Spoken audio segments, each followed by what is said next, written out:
Hello everyone! Samahan niyo po ako guys magluto ng chicken. Alam ko ano ba tawag dito. Ang sangkap lang naman ito guys ay pineapple chunk. Ayan. Pineapple chunk at saka ito raisin.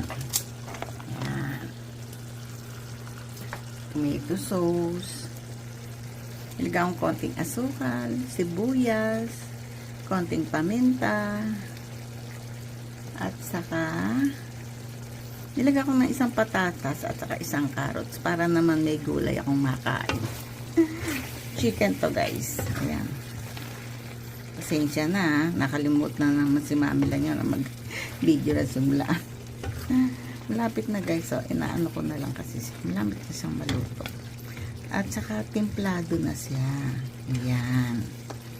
Yan ang aming ulam.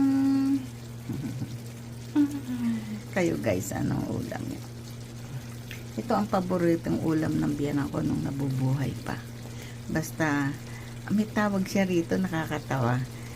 Wak na toy daw. Hindi ko alam kung ano ibig sabihin ng wak na toy. Basta yan ang natutunan ko sa kanya. Pagka may special na okasyon, yan ang pinaluluto niya sa akin. At saka ano nga ba yun? Yung buntot ng beef. Yun ang gustong-gusto niya pinaluluto. Diretso. Aros Balenciana. Ayan guys, pinalalapot ko lang ng konti. Kasi luto naman na po ito. Thank you guys. Thank you sa patuloy na pagsuporta.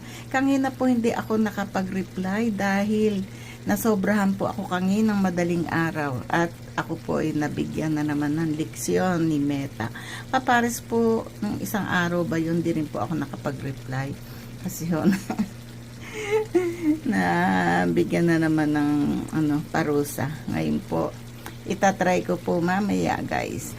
Kaya pasensya na po sa mga hindi ko na-replyan, na bigla na lang umalis.